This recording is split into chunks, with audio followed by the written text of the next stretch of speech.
What's up guys, Belle's back here. Today I'm going to be doing a video all about my formal recruitment process for sororities at the University of Michigan. I hope you all really enjoy this video, and sorry that I look like I just woke up because I did just wake up and I didn't feel like putting on makeup just for a video. Sorry. But yeah, let's just continue on with the video. Just to give you background on what the recruitment process looks like at Michigan, so most other schools, their recruitment process lasts about a week and it happens either the week before school starts or the first week of school. And some schools do winter rush, which would be second semester. For Michigan, they do fall rush, and they start it, I think, the second week of school on the Friday of the second week of school, and it lasts throughout essentially 3 weeks. But even though it lasts across 3 weeks, there's only 6 or 7 days of the 3 weeks that are dedicated towards rush. Basically, you're technically rushing for 3 weeks, but only 6 of the days are actual events. So the first type of event that you'll be going to are mixers. So there's 2 days of these. There will be 16 houses, and you will go to, I believe, 6 on the first day, which will be like at nighttime, and then you'll do another 10 houses on the Sunday, and that'll basically be from like 1 to 9 o'clock, and it'll take up a ton of time. Here you'll basically be dressing more casually. Like I wore a nice blouse, jeans, and sandals, and that was perfect. And then the other day I wore shorts and a blouse and sandals, and that was also perfect. I also did a video on what I wore, which I will put right here if you guys are interested in seeing what I wore throughout my recruitment process. And then you're just kind of trying to get a feel for the types of girls at the house. It's just meeting lots of people, seeing if recruitment is even for you, because a lot of girls will end up dropping from this round also. After you go to your 2 first days at mixers, you will go and rank. So you'll rank your top 12 choices as if they're all your number 1 choices, and then your bottom 4 choices you'll actually rank in order of the 16. And then it's important that you rank these according to your preference, because if a house doesn't want you back and your 13th choice does, they'll bump up your 13th choice so that you can maximize your options and you'll have 12 options for the next round. So I was lucky where my bottom 4 houses, like I dropped them and they dropped me, so I only got back the 12 houses that I genuinely enjoyed, and 12 is the maximum that you can get back for second set. So then I went to second set, and I believe you go to, what was it? I think I went to 8 houses the first day and then 4 the next day. Again, super lengthy process. I dressed up a little bit more for this. I wore a dress for one of the days, and then I wore a romper for the other day. And this time it's more about philanthropy, so you're learning about all the different community service that the sorority does, and more just about the chapter in general. After you go to those 12 houses, then you will go and rank your top 7, and then you'll drop 5. So it's kind of harder to drop 5 houses, but again, it's all about what you want. Don't think about what other people want. And I'd say that a big drop that happens is from second to third set in terms of like the types of houses that you're going to. So I went to a bunch of houses second set that I didn't necessarily go back to third set, which was totally fine because I like the options that I got back third set. But a lot of girls you'll see get really emotional during this process, and it makes sense. I mean, some people when they go to college, like this is all that they want. I was definitely more open-minded, and I wasn't even sure if I was going to join a sorority. So I was not really that upset about any of the choices that I got. I was actually pretty happy with everything that I got back.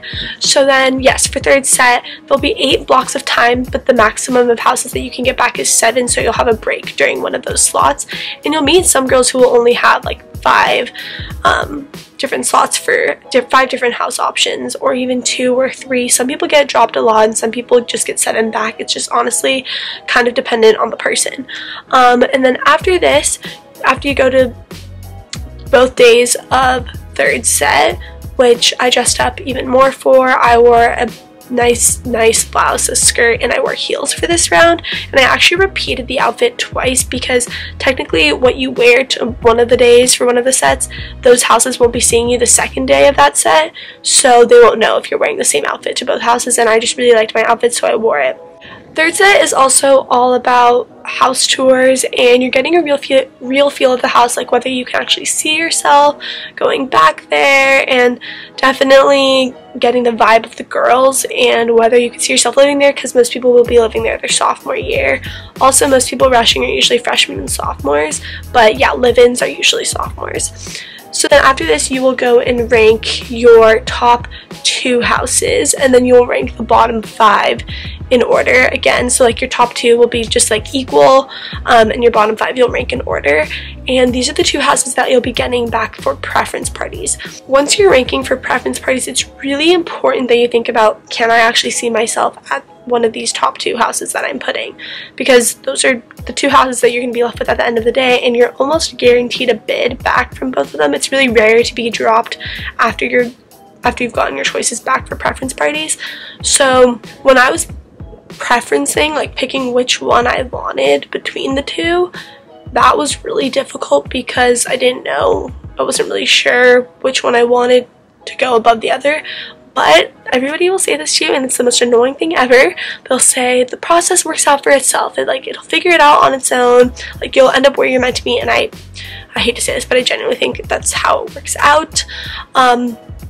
So at these preference parties, you're basically going to be learning about all the different sisterhood events and just why those girls chose their houses, and also like the upcoming events for what'll happen potentially if you join that sorority. So after preference parties, there'll be bid day. Bid day for us was you basically go to whatever auditorium and you go up, you have to sign a paper saying that you'll accept the bid, whether or not knowing which one it is. And then you don't actually have to like pay the amount of money for the sorority till down the line, but it's just kind of to say I will be okay being in whatever sorority if all else fails. So then you go in, you get a little envelope, it'll tell you which sorority you're in, and it'll also say like what to wear for the bid day events to follow that night. So for me I'm now in Delta Gamma, and I'm actually wearing the sweatshirt today. That wasn't even on purpose. I just really think this is comfortable. But I'm really happy with how it all ended up. Our theme for bid day was Cloud 9, so everything was cloud and like sky themed. It was super cute. I thought we had one of the cuter themes, just saying, but I don't really want to go into details about my certain sorority just because it's all about the individual process and like what you want. There's so many different sororities here, and I have friends in all the different ones. My roommate's in one, my friends from home are in one, and I think it's a great process. I feel like everybody should rush just because it's such a good experience. You're constantly talking to people. It's basically like speed dating, and you're getting a lot of different communication skills and practicing normal speaking and public speaking skills when you're talking to all these different people. So I feel like that's a really good experience just to have under your belt. And you also make friends in your rush lines. Like I have a bunch of friends that aren't in my sorority that I've made through rushing, and I think it's a great process. I think rushing a sorority often gets, or just joining one often gets like a weird reputation. I was worried about that definitely joining it. I thought it was kind of superficial, but I realized the process might be a little bit more superficial, but the actual girls are not. And it's just something that you kind of have to go through to get yourself past that. So I really enjoy it. I feel like I'm getting a little taste of philanthropy, sisterhood. We have we're going to the cider mill this weekend for like apple picking, and we're taking a bunch of photos, and that's like a little sisterhood event. And then we have like barn dance this week, which is a date party, and you basically take a date and you go to a barn and it's a dance. But just little things like that, I think it's super fun. It's a good way to meet people.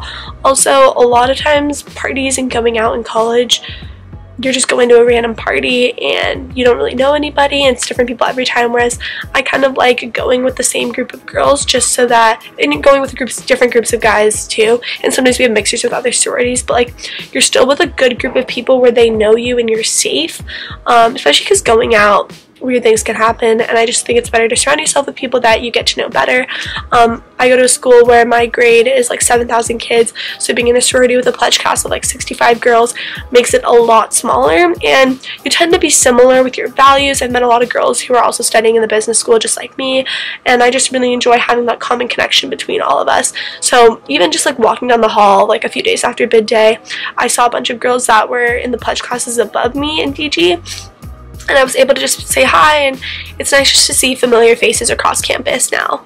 So yeah, I hope that was helpful for telling you guys about my sorority recruitment process. It went very well for me.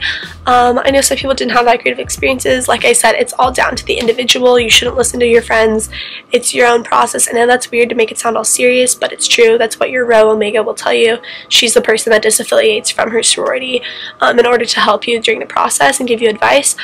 But yeah, I hope you guys really enjoyed this video, and I hope it was helpful. But yeah, I can't wait to show you guys more college videos coming your way, and I will see you guys sooner or later. Peace out.